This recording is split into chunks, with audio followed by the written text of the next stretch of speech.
Chapter 10, Surprise Island, Grandfather's Visit. We must be ready at 10 o'clock, said Jessie the next morning. Grandfather told Captain Daniel to meet him with the boat at 10 o'clock, and he is always on time. We must certainly show him the museum, said Henry. I know he will be interested in the Indian things, but I'm not so sure about the birds and the flowers. I think he will like our museum, said Violet. It has his name on the door. She looked up and read the sign again. The James H. Alden Museum. Everything is ready, said Jessie. She took one last look. Let's go down to the dock to wait for him. Mr. Alden was delighted to see his grandchildren all waving from the dock. Fine children, he said to Captain Daniel. Best that ever I saw, agreed Captain Daniel, waving too. He tied the boat and watched the old man with his happy grandchildren as they went out of sight into the barn. I want to see every single thing you have, said Mr. Alden. He sat down in the company chair and looked around him. Say, what's this I see? A museum? Grandfather was on his feet in a minute. Are you going to let me see it? He asked excitedly, with his foot on the stairs. Of course, cried Jessie. If you don't mind the heat. It's awfully hot up there. No, I don't mind, said Mr. Alden. So there's the museum.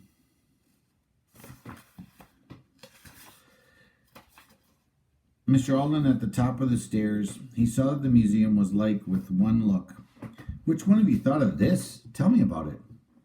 They told him all about their museum. They showed him the flowers and the seaweed, the boxes of shells and butterflies, and the paper birds in the real branches. Mr. Alden looked for a long time at the bluebird sitting near its nest. There are 4 blue eggs cut from paper in the nest. The birds left that nest, said Henry. So we took it. Good, said Mr. Alden, smiling. And what did you find, Benny? I found a big bone in a shell pile. We ought to tell you about the bone, Grandfather, said Henry, laughing. Let's go downstairs and you can sit in the company chair. You see, we found a skeleton of a whole Indian, and Benny found his leg bone. Joe says it's very important and not to tell anyone but you. Where's the skeleton? Cried Mr. Alden. It's near the very big pile of shells at the end of the island. Yes, I remember seeing that pile of shells when I was a boy, said Mr. Alden. Joe told us not to pick up the Indian bones, said Benny. He said you could get men to do it right after we go home. That Joe seems to know a lot, said Mr. Alden. I'll see him before I go. Look in this box, Grandfather, said Benny. That's an arrowhead, and that's an axe head, and that's a cooking bowl, all Indian, and that's a tool made out of a bone. Watch found an axe head and the tool. Well, well, cried Mr. Alden. Who told you? Did anyone tell you to make a museum and put these things in? No, said Henry. Don't you like it?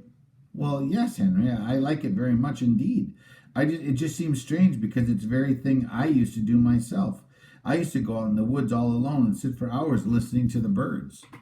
Yes, said Henry, smiling. We do the very same thing. We must be just like you. Then Violet brought her violin for him to see. To their surprise, Mr. Alden put it under his chin and he began to play. He played very well. You didn't know I played, did you? Said Mr. Alden, to the surprise of the children. That's a fine little violin, Violet. You're a wonderful grandfather, cried Henry, always doing something new. We didn't know you could play. Well, I'm out of practice, Mr. Alden said, handing the violin back to Violet. Haven't even held a violin for years. Now, what else do you have to show me? You must come to the little hut to see Joe, said Benny.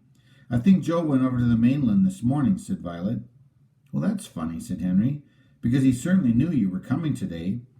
It makes me cross, shouted Benny. I wanted you to see Joe. He's my best friend in the whole world.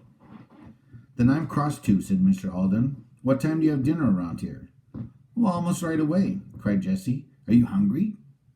I am hungry as a bear, answered Mr. Alden.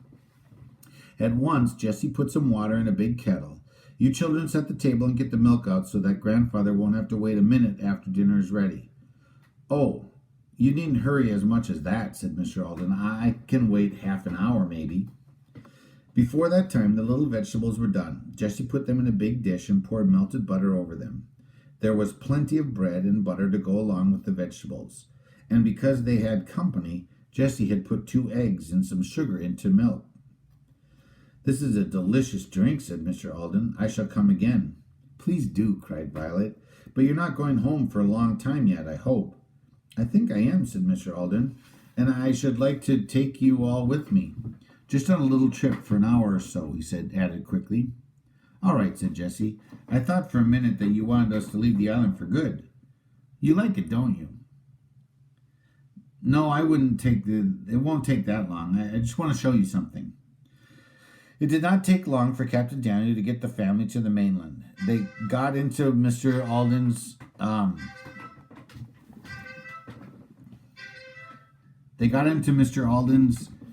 boat, waiting car, and then taken to the big building they had never seen before. It's a museum, cried Henry. Look, Jessie, look! Henry pointed at the name over the door, which said in large letters cut in stone, the Alden Museum. My goodness, cried Jessie. Is that named for you, grandfather? Well, I suppose it is, said Mr. Alden. It has been here a long time. You gave the money to build it? Cried Henry. The surprised children followed their grandfather inside, where a young girl came and showed them everything he wanted them to see. At last they came to a small room, and the girl told them to go in. Jessie was the first to see a sign which read, "The first collection made by James Henry Alden when he was a boy of 15. What do you know?" cried Henry, looking at the birds. "Our birds are just like yours."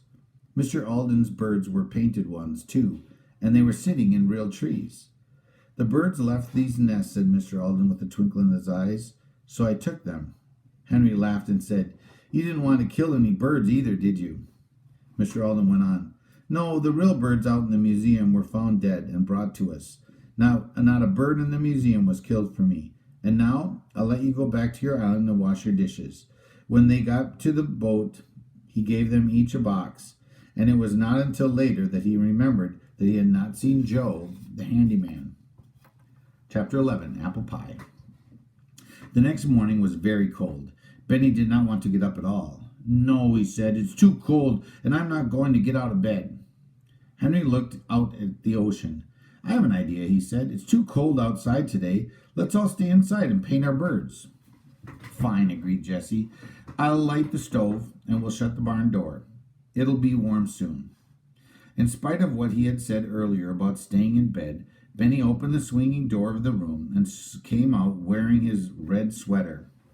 He was carrying the little toy boat, which was the package that his grandfather had given him.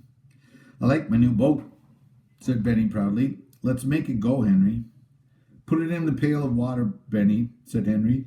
"You play with your boat while we get ready to work." The girls helped Henry put the table in the corner under the window, when Jessie brought the bird books and some heavy paper. "I'm going to use my new pen," said Violet. "Grandfather knew I needed a new one. He knew I wanted a set of things like this, to fix things," said Henry. It will be handy to have when we go on picnics or exploring." Grandfather had given Jessie a set of 6 cooking spoons. "Are you going to use your new spoons today, Jessie?" asked Violet. "I might," said Jessie. "I have a good idea for dinner for this noon. I think you'll like it, but I won't tell until we have finished painting the birds." "Let's get to work then," cried Henry. "I'll cut out the birds and you girls will color them." "Cut out a picture of every bird we have seen," said Jessie. "The bird book tells all the names." The children worked all morning. Suddenly Benny said, "Henry, I think Joe ought to have stayed here to see Grandfather." "Well, I think so too," said Henry. "It seems very strange," said Violet, "for him to go off without telling us." "We'll ask him when he comes back," said Jessie. "And now I'll tell you my surprise for dinner. I'm going to make an apple pie." "But you never made a pie," said Henry, looking up. "No," said Jessie, "but I'm going to now." She took a pan of very small green apples out of the cupboard. "Where did you get them?" asked Benny. "Near the yellow house," said Jessie. "There are 2 apple trees there." "I'll get them ready," said Violet. "Good," said Henry, won't you smooth off one of those boards for a pie board?" Jessie washed the new board. Then she picked up a big empty green bottle. "This is for a rolling pin," she said. "I'm going to try to make some good pie crust." So over and over she rolled the crust. She put some butter on it and rolled it out again. But when Jessie put the bottom crust in the pan, the crust was not big enough. Put a patch in it, said Benny. Jessie took a little more crust and smoothed it over the edge of the pan with her fingers. This is going to be a very deep pie, she said, and will be lots of apples in it. Benny watched Jessie roll out the top crust. Make it big enough this time, Jessie, he said. There are lots of apples. Jessie rolled the top of the crust a little thinner. It was just right. When the pie was in the oven, she began to boil some sugar and water in a saucepan. What's that for? Asked Henry. He began to take the things off the table. Just wait, said Jessie. I think it's going to be the best thing about this pie. You see, there isn't any sugar in the pie yet, so there's no juice to boil over. Why don't you get out the bread and milk and set the table? Then everything will be ready when the pie is done.